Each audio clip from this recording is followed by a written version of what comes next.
uh, in that smaller version video I have put before this, we have discussed that three questions, and some students have come out with answer as I told you. Now, here first lateral shift. Consider a denser medium with refractive index N2 and thickness of medium is T. On either side of this medium, we are having same medium with refractive index N1. Condition is N2 is greater than N1, means this part is optically denser, either side is optically rarer. Light ray is inciding at certain angle theta 1, and as it is passing from optically rarer to denser, so it bent towards the normal and angle of reflection is theta 2. Now at this interface, what will happen? This will become angle of incident theta 2, naturally alternative angles are equal. And here it is passing from N2 to N1, so again it will bend away from the normal. As first and third media are same, so original incident ray and final emergent ray will be parallel to each other. Remember condition, as first and third media are same, so original incident ray and final emergent ray will be parallel to each other. What does it mean by lateral shift here? Look, there is refraction twice at 1, 2 and 2, 1. But if there is no refraction, light would have followed this path. I think this you have covered in your 10th also, 10th standard. So it is just brush up of your basic concept. So light ray was following this path, but due to refraction it have come out over here. So see, the path of light have been shifted by this value. So this shift is called lateral shift. Let's say it is x. Lateral something perpendicular. So it is perpendicular shift in the path of light ray. So it is lateral shift. Let it is x. Now from geometry of figure, this is theta 1. Then this entire angle will also be theta 1. So this part will be theta 1 minus theta 2. So PQRS,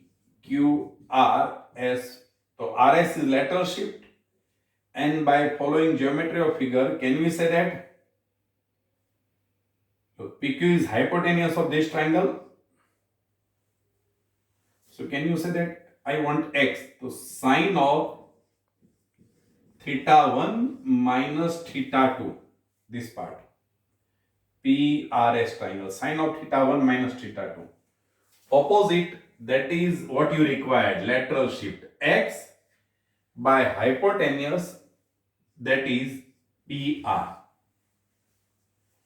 But I want answer of lateral shift in terms of thickness of medium as well as incident angle. Why? Because I have to determine the relation how lateral shift is depending on incident angle, refractive index as well as thickness of medium. So somehow I have to convert this concept in terms of thickness of medium. Look how I can convert. See, PR is hypotenuse of triangle PRS as well as PQR also. So in triangle PQR, this was for PRS. Sorry. Now for triangle PQR, if I put cos theta 2, it is adjacent PQ. When I take PQ, I will get answer in terms of thickness. So thickness T upon hypotenuse, that is PR. So see this equation. X is equal to PR sine of theta 1 minus theta 2. But PR I can replace with T upon cos theta 2. X is equal to T sine theta 1 minus theta 2 by cos theta 2. So can you say that lateral shift X depends on thickness of medium as well as angle of incident? When light is passing from any optically denser medium, it is having lateral shift x is equal to t sine theta 1 minus theta 2 by cos theta 2. So lateral shift depends on angle of incident. Look, I am not using word depending on angle of refraction because it is not independent parameter. Theta 2 itself depends on theta 1. So we can say that lateral shift depends on t, that is thickness of medium, as well as theta 1, that is angle of incident. Yes. Further simplifying, if I want answer in terms of n1 and n2, then see, for theta 1 tends to 0 and angle of incident is very small, then theta 2 will also tends to 0. Smaller the angle of incident, smaller will be angle of refraction. So this will tends to 1. And we know that for smaller angles, sine theta is theta. So your equation will reduce to x is equal to t theta 1 minus theta 2. Or x is equal to t theta 1 common inside the bracket 1 minus theta 2 by theta 1. But at this same time, applying Snell's law over here, n1 sine theta 1 is equal to n2 sine theta 2. But we have already taken this condition. So n1 theta 1 is equal to n2 theta 2. Or that ratio theta 2 by theta 1 I can replace with n1 by n2. So x is equal to t theta 1 minus n1 by n2. So you can say, now you can conclude properly, lateral shift x depends on thickness of medium, angle of incident, as well as refractive indices of both the medium.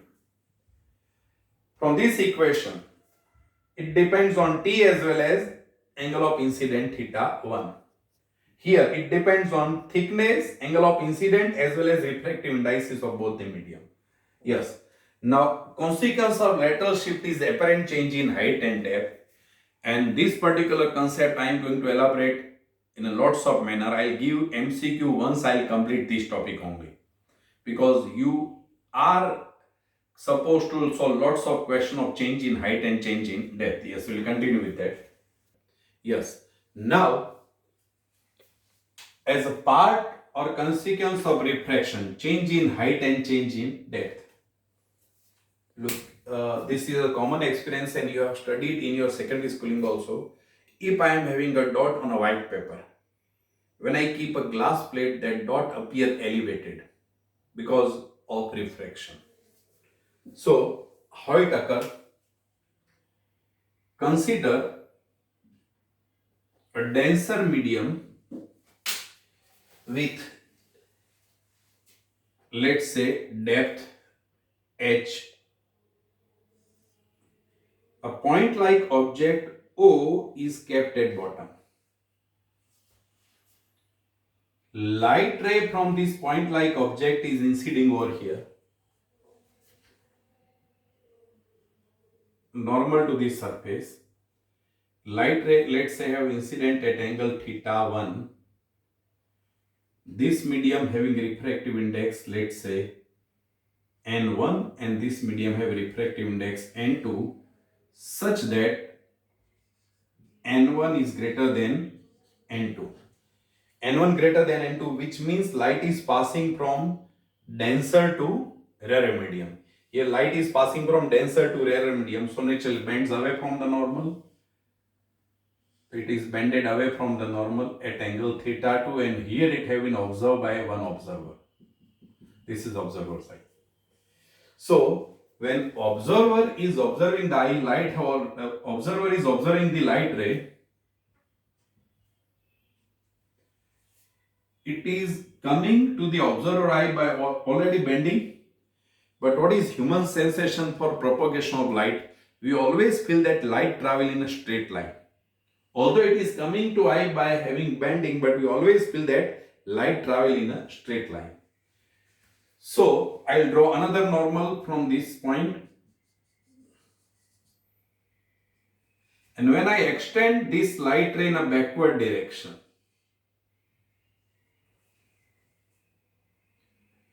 the light is appearing to come out from this point. So instead of from point O, light appear to come out from point I. So instead of actual depth of medium, which is h, it appear like, let's say, h dash. Now this angle is theta 1, then this angle will also be theta 1. Theta 2, naturally theta 2 corresponding, these are corresponding angle, alternative angle.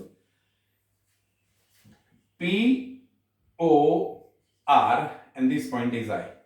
So from this triangle, that is P, O, R, can you say that tan theta 1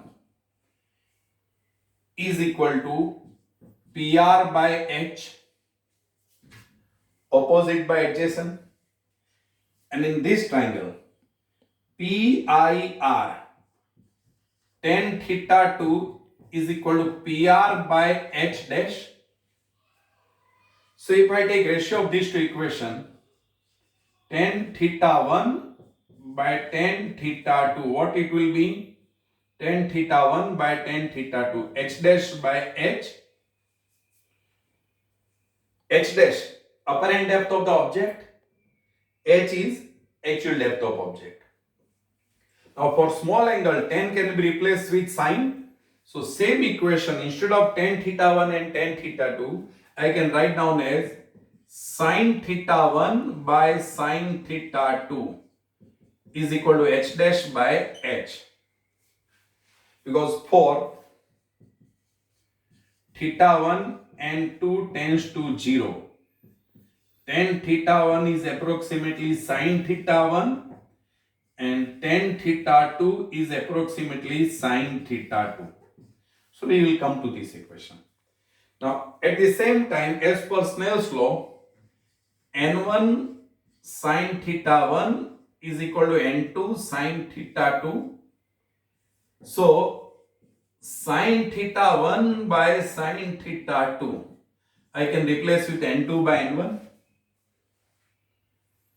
So can you say that h dash by h is equal to n2 by n1?